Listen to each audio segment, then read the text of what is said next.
Vamos a saludar con el doctor Ramiro Aguilar. Los siguientes minutos vamos a hablar con él de la coyuntura política y electoral también. Doctor Aguilar, buenos días. Gracias por aceptar conversar con Ecuador en directo. Bienvenido. Hola Gustavo, hola Jaime, un abrazo muy cordial a toda la audiencia. Un buen martes. Este diálogo lo empieza mi compañero Gustavo Jiménez. Gracias, Jaime. Doctor, buenos días. Bueno, acabamos de escuchar un poco el análisis de uno de nuestros invitados que ha hecho una encuesta preferencial respecto al manejo de los candidatos en el debate.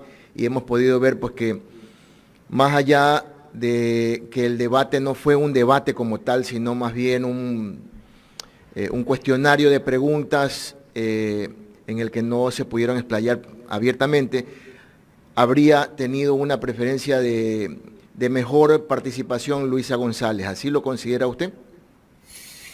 Coincido en que el rendimiento de la candidata Luisa González en el debate fue bueno, fue de hecho mejor que su rendimiento en el debate para primera vuelta. Y creo también que Daniel Noboa aflojó, es decir, una cosa, y esto es lógico que afloje, una cosa era participar en un debate sin mayor posibilidad hasta ese momento, me refiero al debate de la primera vuelta, sin mayor posibilidad de ser presidente.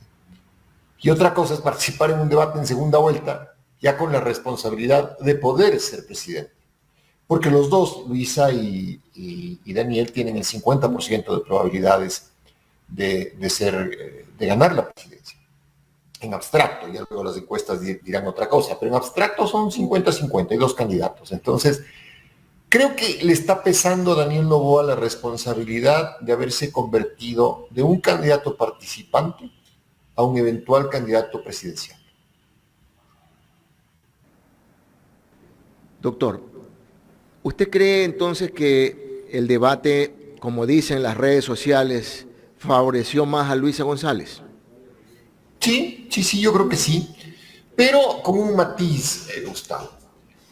A ver, como en el debate en primera vuelta fue deficiente la participación de Luisa González, hoy todo el complejo comunicacional afín a la Revolución Ciudadana ha hecho mucho hincapié en que Luisa salió perfecto, que ganó el debate.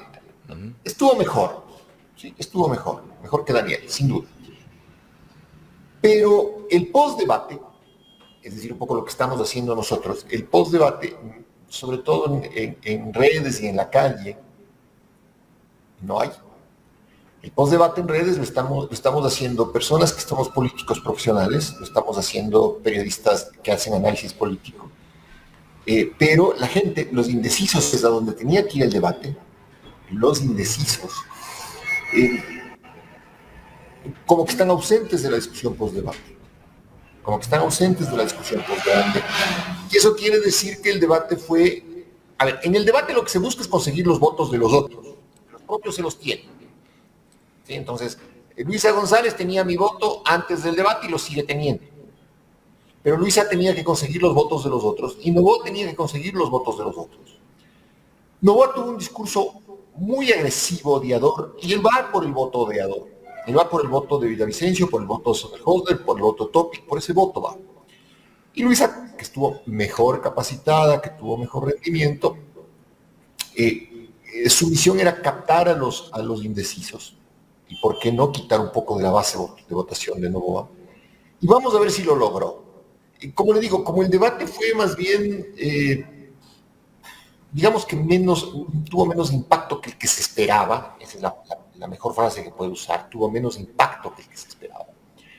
La valoración del efecto será en estos 15 días que quedan para las elecciones y sobre todo la campaña de Luisa tendrá que ajustar muchas tuercas, igual la campaña de Noboa supongo, en estas 2 semanas. Pero que el debate haya sido decisivo, correcto. No creo, por esto que le digo, porque el post-debate se está haciendo entre gente que está con una actitud politizada, de lado y lado, y no el indeciso. Doctor, y en este postdebate, ¿hacia dónde debe empezar a trabajar cada candidato. Hablemos específicamente de Luisa González, porque usted muy bien lo ha dicho y en eso coincidimos, de que su mensaje fue dirigido no a ese voto correísta, sino más bien a aquel voto que necesita, ¿verdad?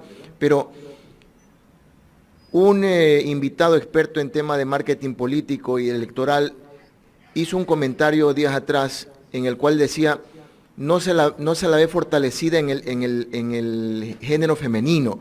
Y ayer leía algo parecido que usted también lo posteaba en el Twitter. ¿Qué es lo que no le está permitiendo a ella llegar a ese género? Esa es una cosa súper interesante, Gustavo, súper interesante. Es una candidata mujer, es una candidata inteligente, es una candidata joven, y entonces debería tener una votación muy dura en ese segmento de la votación femenina, que es importantísima en la masa electoral. Y no logra cuajar todavía. ¿Por qué? No lo sé. No, créame que no lo sé. O sea, yo veo el fenómeno. ¿Sí? Veo el fenómeno de que Luisa no cuaja entre el electorado femenino al nivel que debería cuajar. Y quizá puede obedecer, aventuro una reflexión, a que el electorado femenino del finales del primer cuarto del siglo XXI es muy progresista, muy defensor de derechos. Y doña Luisa González, quizá, en sus actuaciones políticas previas ha sido conservador en tema de derechos, puede ser progresista en términos de relación de economía con el Estado, etcétera, pero en tema de derechos, conservadora. Y me parece que eso sí está generando problemas ahí, está generando problemas, y creo que la campaña de Luisa tiene que encontrar estas 2 semanas, casi hacer magia, encontrar estas 2 semanas para desatar el nudo, para volverle a Luisa González más empática con el electorado femenino, y con ese electorado femenino joven que sobre todo es muy liberal en términos de derechos. Creo que por ahí pasa el nudo de la campaña. Doctor, en las redes sociales y en los análisis radiales y diferentes análisis que se hacen en los medios de internet, se habla de que fue un debate sin mayor protagonismo en cuanto al intelecto, que se tuvo a 2 candidatos muy limitados a contestar respuestas muy simples, se podría decir, o básicas de entender, y hacen comparaciones con debates viejos, ¿no? De Rodrigo Borja, León Febres Cordero, Sixto Durán Ballén, Jaime Roldós, pero este debate no es de esa época y yo me imagino que estos 2 candidatos están precisamente analizando sus respuestas y su participación en función del nuevo electorado que son los jóvenes, que no les interesa aquella época de debate, ni siquiera se preocupan por investigar. A ver, un tuit mío antes del debate era: cuidado, vayan a pensar que el debate va a ser una clase de la Flaxo, ¿no? Una clase de ciencia política. O sea, un político activo, un político que quiere ganar una elección, no va a hablar de ciencia política en un debate, porque ni le entienden, cambian de canal, apagan la radio y pierde los votos. El político tiene que conectar con la gente con respuestas simples a los problemas que están martirizándole al ciudadano común y corriente: inseguridad, enfermedad, deserción escolar, falta de empleo, etc.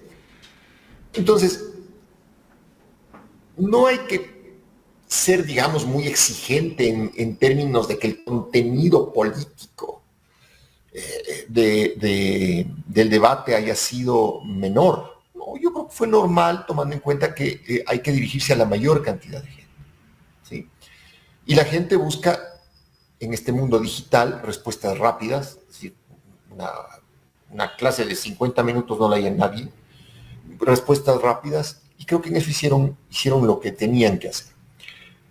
Comparar con debates antiguos es absurdo, es decir, los grandes discursos de Velasco Ibarra, por ejemplo, donde él hablaba de filosofía, de marxismo, eso es una locura. Ahora la gente quiere que le resuelvan el problema básico de por qué tiene un problema económico, qué vamos a hacer con el narcotráfico, qué vamos a hacer con la migración, qué vamos a hacer con el desempleo. ¿Qué vamos a hacer con la obra pública? Puntual, o sea, dejemos esa retórica grandilocuente del siglo pasado. Y en cuanto a mí lo que digamos que no ayudó en el debate fue que la producción, y me refiero al trabajo de organización del debate de los medios públicos, fue muy pobre. La producción. No hablo no solamente del formato, es decir, el formato fue un formato antiguo. Yo creo que el formato debe ser más con interacción de la gente en redes. Creo que ese es el debate que necesita la gente. Este formatito de sabatina de escuela donde le hacen la pregunta y el candidato levanta la mano y dice yo sí sé, yo respondo, es absolutamente inocuo. Pero la producción fue fea. O sea, me refiero al color, me refiero a la escenografía, me refiero al fondo de pantalla feo. Todo esto cuenta en un debate moderno, en un debate que necesariamente se hace digital, hasta los colores de fondo de los candidatos, que creo que es fundamental. Por eso, la noche de ayer yo me permití sugerir a la campaña de Luisa, hagan un debate popular, hagan un debate abierto, con interacción de la gente en redes, desde luego teniendo un filtro para que no se metan trolls y no insulten, con dos interlocutores que le pregunten, y ella fluya. Porque yo creo que Luisa es una mujer inteligente. Lo que pasa es que no fluye, ese es su punto débil, no fluye, y hay que dejarle fluir. Doctor, antes de ir con la pregunta, quiero pedirle a la gente que ponga su like. Recuerden que el like nos impulsa para que la gente nos vea. Apóyennos con su like. Y si pueden hacer un super chat, pues ya saben cómo hacerlo.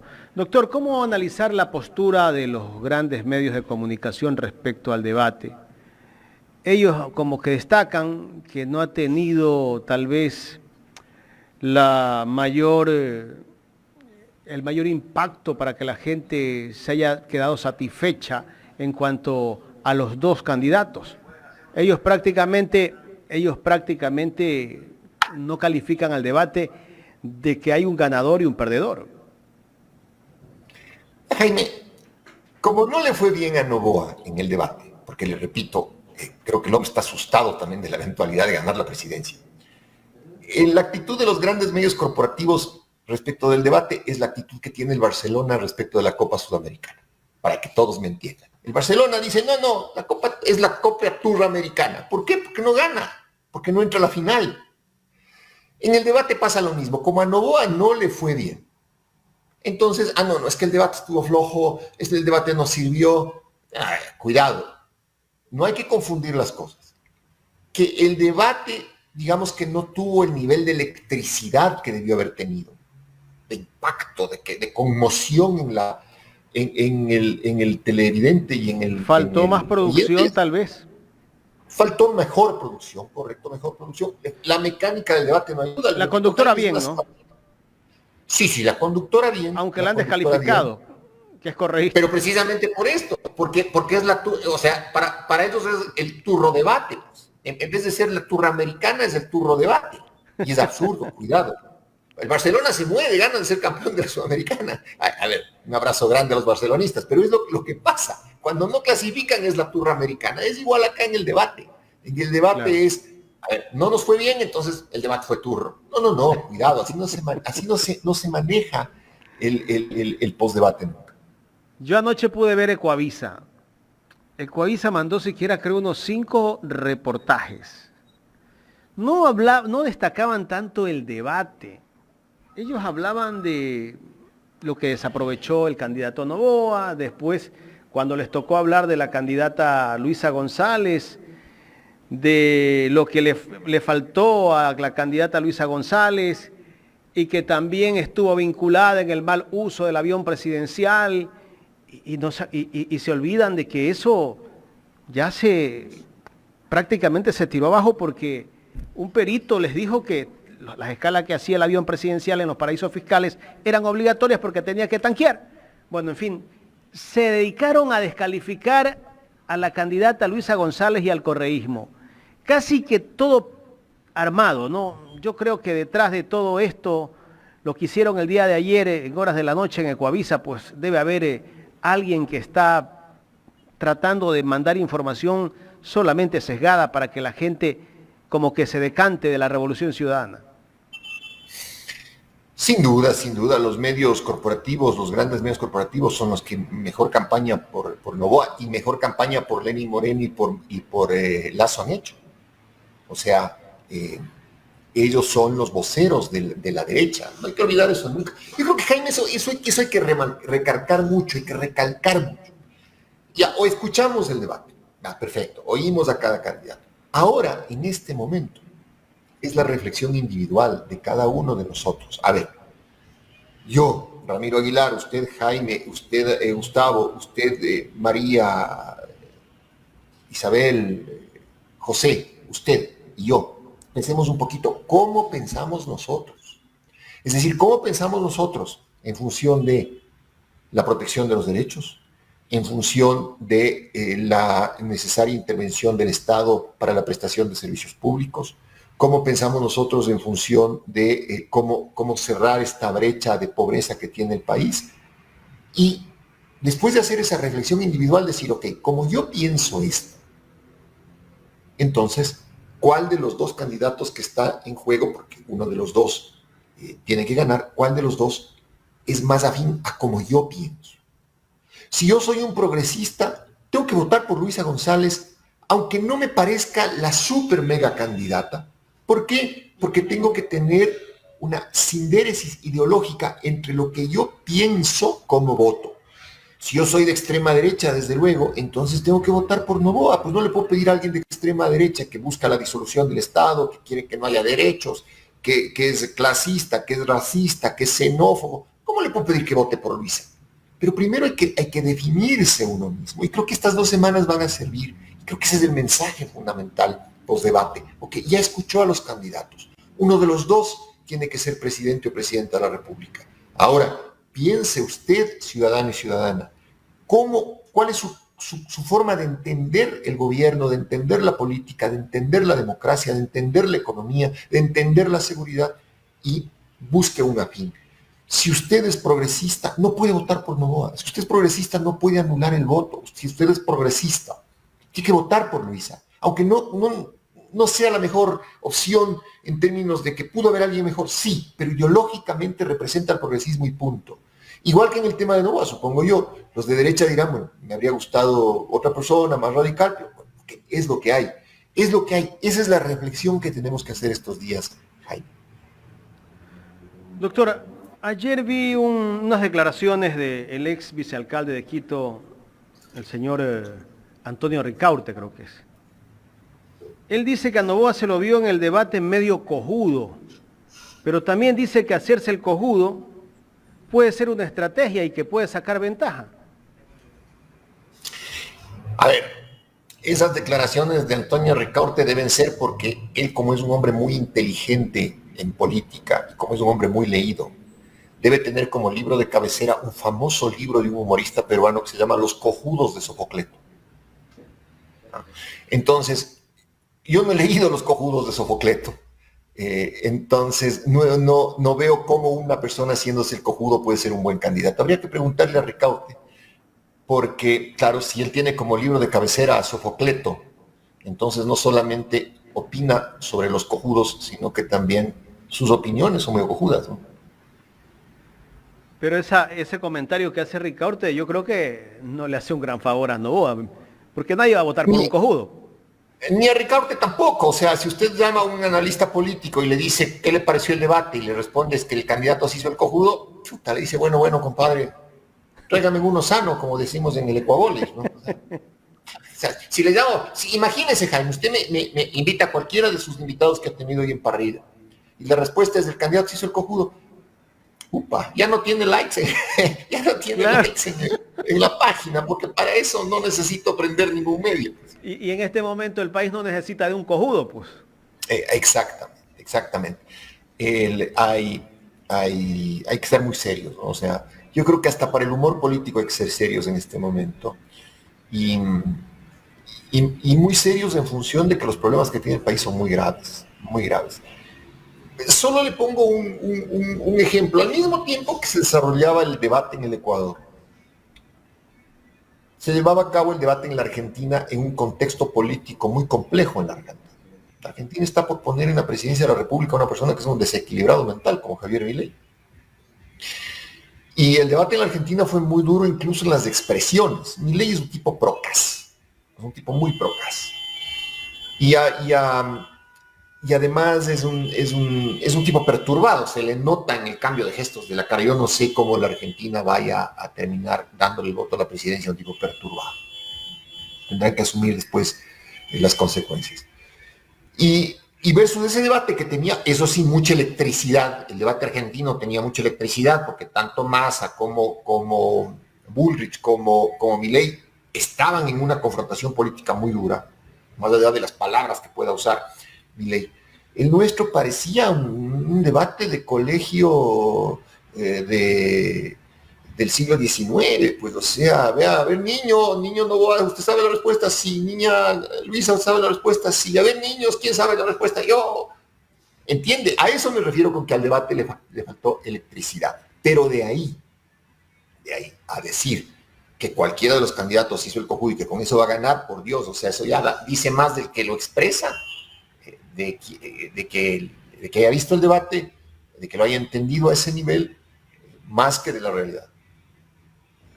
Doctor, el candidato Noboa, en una de las preguntas que le hicieron, o la exposición que él hizo, él dice que a las mujeres, a las madres solteras les va a dar $60. Pero la candidata Luisa González le dijo que esos $60 ya están, porque los está dando el gobierno. Él no supo salir de esa contrapregunta que le hizo Luisa González. ¿Y de dónde va a sacar tanto dinero? Porque si hablamos de $60 mensuales, que creo que viene a ser en el año como cerca de 2.800 millones de dólares, en un país que no tiene recursos. Pero yo creo que eso fue también una cuestión. A ver, ¿por qué Lazo puso el bono a las mujeres que son madres solteras? ¿Por qué puso el bono? Porque Lazo está en contra del aborto. Entonces el debate debe haber sido, a ver, señores, ¿ustedes están a favor o en contra del aborto? Porque el embarazo adolescente en el Ecuador, Jaime, es un problema de salud pública. No es un problema de que Taitacura diga que es pecado o no es pecado, no. Es un problema de salud pública. Y el movimiento femenino y feminista ha hecho una lucha muy dura por legalizar el aborto. Legalizar el aborto en general, no solamente el aborto por violación. Obtuvieron recién una interesante sentencia de la Corte Constitucional, pero la lucha del movimiento feminista es una lucha día a día. Y yo creo que es por eso precisamente, porque la candidata Luisa no enraiza en el voto femenino. Porque me parece a mí que su posición conservadora hace que, por ejemplo, se haya enfrascado en eso. A ver, ya están los 60, ya están los 70, damos $80. No, señores, por ahí no pasa la cosa solamente. O sea, la madre soltera tiene que recibir asistencia en la medida en la que esa asistencia le permita tener piso y sobre ese piso impulsarse para sacar adelante a su familia, porque nadie va a vivir con $60. Sin duda eso es una realidad. Pero la otra realidad es que debemos trabajar en programas de educación sexual, legalizar el aborto, porque el embarazo adolescente es un problema de salud pública. Y eso es algo que no se topó así frontalmente, porque me parece que es una cosa que está ahí haciendo circuito en ambas candidaturas por su condición de gente conservadora.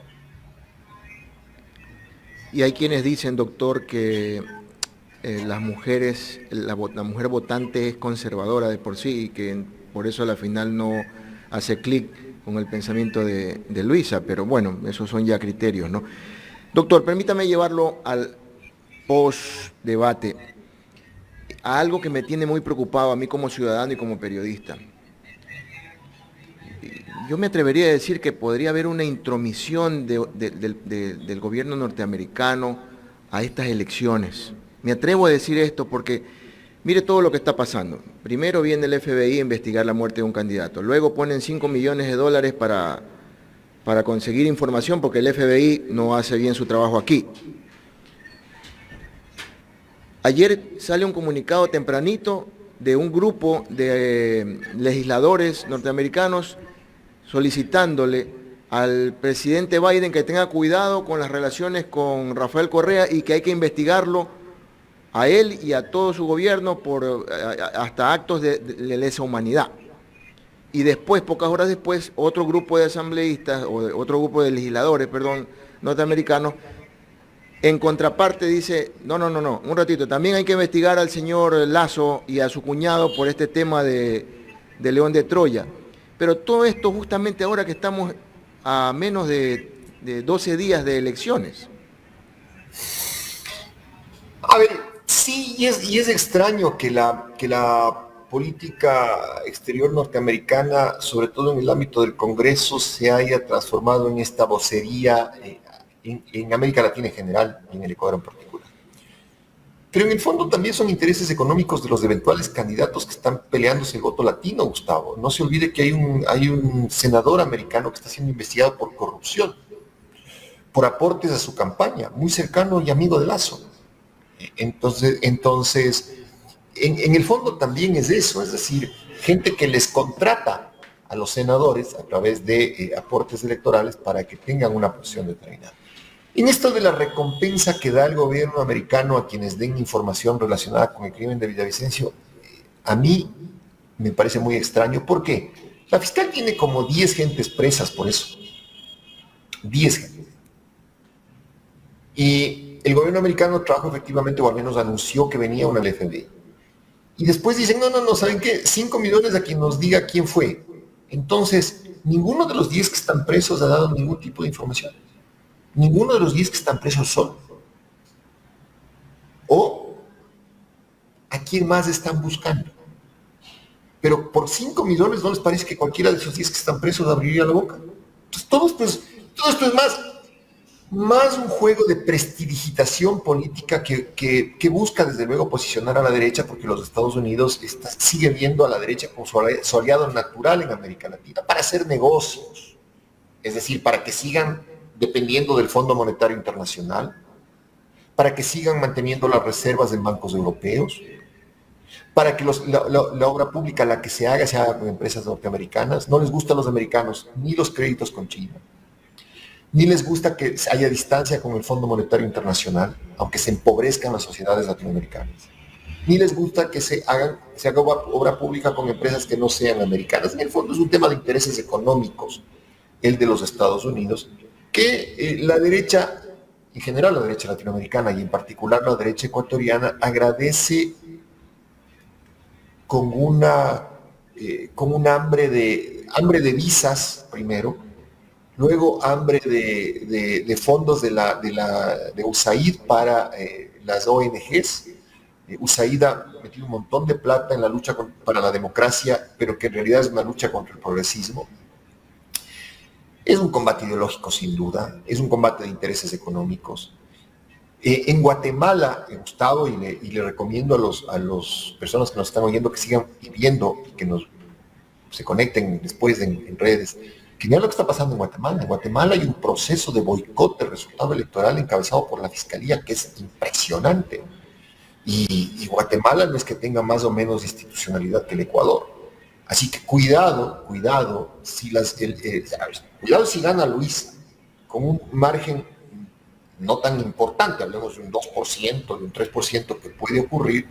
Cuidado y después salen los mismos Carlos Vera, Martín Pallares, José Hernández de Coavisa, Teleamazonas, del Expreso, la Embajada Americana, el circo de los hermanos Gasca, los titanes en el ring y demás personajes a decir que hay fraude en el Ecuador. Eso es muy posible, es muy posible. Por eso es que a mí me encantaría que el votante haga una revisión individual respecto de esta condición básica de ser progresista o neoliberal en función del futuro que quiere el país y votar por Luisa como la mejor opción del progresismo y tener una montaña de votos que legitimen el triunfo del progresismo. De lo contrario, estos personajes oscuros, estos personajes espesos que han hecho del anticorreísmo una profesión, si no es que sean anticorreístas porque son demócratas, no, son anticorreístas porque han hecho del anticorreísmo una profesión, cobrándoles a las ONGs en crudo y en cocinado y las ONGs obteniendo fondos del gobierno americano a través de USAID. Esa es la realidad.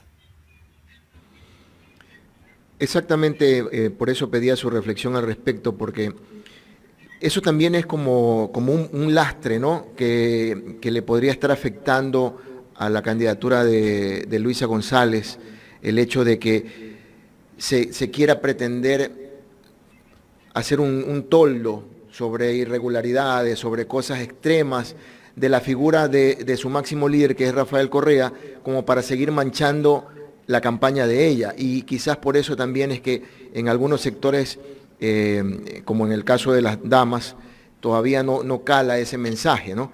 Pero tratándose ya del tema de la intervención norteamericana acá, por ejemplo, ¿por qué después de 2 años no se ha hecho la más mínima investigación del famoso informe de Pandora Paper, por ejemplo, donde se demostró que más de 14 entidades offshore regadas en Estados Unidos, Canadá, tienen vinculación con el actual gobierno? ¿Por qué no se hace una investigación profunda inmediatamente a raíz de lo que se denunció de León de Troya? O sea, ¿por qué ahí la inteligencia norteamericana no colabora? Porque por ahí mire lo que salió en Ecuavisa, casi a raíz de la muerte del candidato Villavicencio, a justificar la intervención del FBI, porque el interés del FBI era porque Fernando Villavicencio había sido tenía cierto vínculo con estos grupos de inteligencia norteamericanos. A ver, la respuesta a eso es sencilla. Pablo Celi, que ahora está preso y que tiene una condena a un montón de años, fue durante, mientras era contralor, mientras estaba en funciones, amigo de los norteamericanos. Los norteamericanos lo estaban investigando porque hay un grupo de fiscales anticorrupción en la Florida que es bastante bueno, son muy buenos, son muy profesionales, además no pueden darse el lujo de perder un caso, no tienen tiempo para perder casos.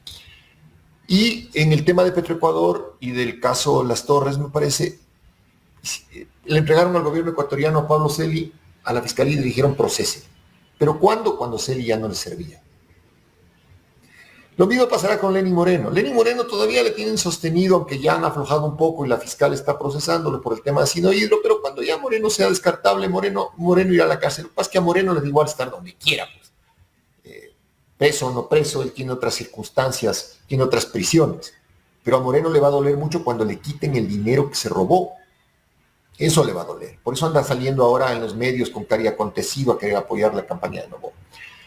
Y a Lazo le va a pasar exactamente lo mismo. Cuando deje de ser presidente, automáticamente saltarán las investigaciones por la relación de su cuñado con la mafia albanesa y los grupos de fiscales en los Estados Unidos harán su trabajo bien. Pero los americanos entienden muy bien la política, eso hay que reconocerles porque son unos magos para entender la política y sobre todo la política mundial, y no van a irse en contra de un funcionario que tenga autoridad en este momento antes de un proceso electoral, me refiero a Lazo, porque eso podría hacer decrecer las posibilidades de que la derecha se mantenga en el poder para hacer negocios. Cuando Lazo ya no les sea útil y cuando Moreno termine de ser descartable, les van a procesar sin la menor duda. Doctor, en otro tema, volviendo a las perspectivas que podrían ayudar a ese electorado que está indeciso en ya definirse, estamos ya a menos de 12 días o 12 días ya de la segunda vuelta electoral. ¿Usted cree que las propuestas que se plantearon ahí en temas de seguridad, en temas de educación, en temas de economía, lograron calmar la intranquilidad que vive el ecuatoriano como tal? ¿No cree que faltó también hablar del tema de la migración en el país? Yo creo que faltó hablar de economía, Gustavo. Más economía. Y también, pero por supuesto, porque la economía no es genérica, porque la economía es lo que se está debatiendo en la Argentina. Mira, en la Argentina se está debatiendo en este momento, dolarizas, no dolarizas, quitas del Banco Central, no quitas del Banco Central. Aquí, ¿qué estamos debatiendo en economía? Tenemos que debatir cómo salir de la crisis económica, porque, mire Gustavo, se enfrascó la discusión post-debate en el tema de la tabla de drogas. La tabla de drogas no es el problema. El problema es la pobreza. Y la forma como salir de la pobreza se la dice la economía. Por eso también ayer en la noche me permití darle un consejo grateche a Rafael Correa. sin mala leche, es un consejo en buen plan.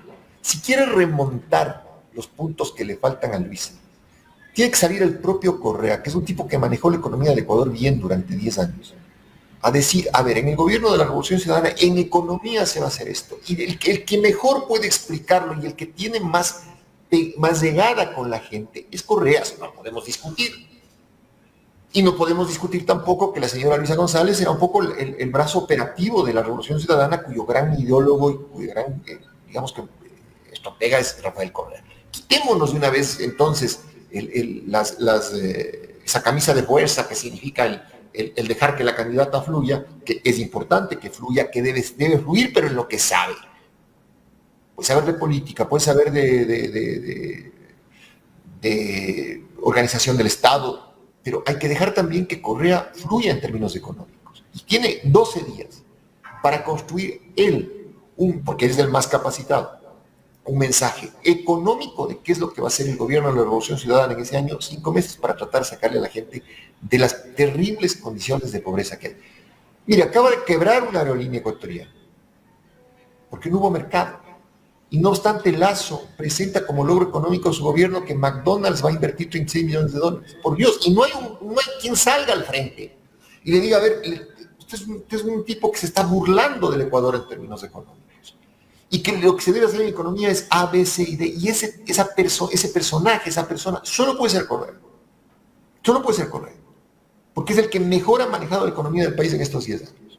Entonces, no tiene mala leche mi comentario, no tiene ningún sesgo irónico. Es todo lo contrario. ¿Quieren ganar las elecciones? ¿Quieren ganar las elecciones? Ok, sentémonos a hablar de economía. ¿Y quién puede hablar de economía con mayor lucidez? Y además presentando un gobierno y un producto ya aprobado, es el expresidente Correa. Por ahí van las cosas, Gustavo. Hay que dejarnos ya de buscar los caminos largos y desde luego dejarle fluir a Luisa en la interrelación con la gente, porque a la final las decisiones económicas las puede sugerir Correa sin duda, pero quien va a dar la cara frente a los votantes es Luisa. Entonces hay que integrar esas dos realidades políticas y electorales. Usted ha dicho que Luisa tiene que aprovechar el acercamiento con su votante y ha propuesto que ella haga, por decir, un debate con el público, ya no con el candidato, sino con el público. Eso en redes, ¿Perdón? En redes. Ahora todo es redes. Lo que estamos haciendo nosotros ahora, usted está en Quito, en Guayaquil, la gente nos está viendo en redes. Es decir, esa es la inmediatez de la comunicación hoy. De acuerdo. En todo caso, eso le permitirá a ella acentuarse más en qué sectores. Yo creo que en los sectores de políticos indecisos. Políticos. Sectores políticos indecisos, perdón, políticos indecisos. Y también creo que Luisa debe hacer una cosa que es fundamental, y es tratar de llamar al diálogo a la CONAIE. La CONAIE le lanzó un centro espectacular hace un par de semanas. Dijo, salió Leonidas Issa y dijo, nosotros no vamos a votar por el neoliberalismo. Pero, lógico, si el neoliberalismo no va, ¿cuál era la alternativa? Luisa. Pero Luisa debió haber invitado a Leonidas Issa a un debate público, a una discusión pública sobre el futuro del país, donde la CONAIE tiene que participar. No necesariamente siendo gobierno, pero sí con estos puntos que planteó la CONAIE, que son puntos válidos, puntos muy válidos. Pero ese centro no lo supo cabecear. Ahí está. Ya nadie se acuerda de esa declaración de Leonidas Issa. Y es un buen punto. Y es un buen punto el que está topando Jaime, el doctor, porque la CONAIE está viendo la corrida de toros desde las gradas, ¿no? Porque no tiene candidato, pero es el elector, es el gran elector, sobre todo en la Sierra Centro. Y en la Sierra Centro, donde si usted revisa la votación de primera vuelta, se decantó el electorado por Villavicencio y por Noboa. Entonces hay que recuperar esos votos porque la Sierra Centro es CONAIE y la CONAIE, un buen sector de la CONAIE, no toda, pero un buen sector de la CONAIE es progresista. A ver, mi consejo a la campaña, he dado muchos consejos esta mañana, grateches, he roto mi regla de que solo un consejo grateche y por los otros cobro. pero es básico una reunión entre Luisa y Leonidas.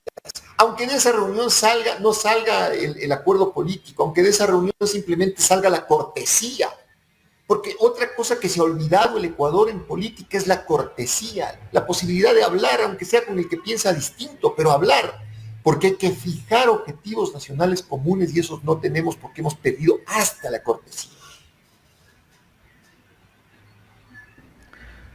Doctor, ya en la recta final de esta entrevista, me gustaría escuchar su criterio con respecto a ese video que grabó el día viernes el teniente Ronnie Rengel, donde hace una exposición de 8 minutos, hablando del caso León de Troya, y allí dice él quiénes eran las personas que habían recibido posibles amenazas y de ser asesinados. Entre ellos está el señor Boscán, el señor Villavicencio, que fue asesinado, está el teniente coronel Erazo y ahora el teniente Rengel, que ha recibido varias amenazas. Casi que al final del video, el teniente Rengel habla del nombramiento del ministro de Agricultura, que fue exigido por el jefe de la mafia albanesa, acá en Ecuador, a través de el señor Rubén Cherres, para que nombren al señor Manzano. ¿Qué nos deja este mensaje o este video que hace el teniente Rengel, doctor Ramiro Aguilar? Yo Rangel no, Rangel o Rengel, ¿cómo es? Porque a veces me equivoco. Rengel. A ver, yo a Rengel no le creo.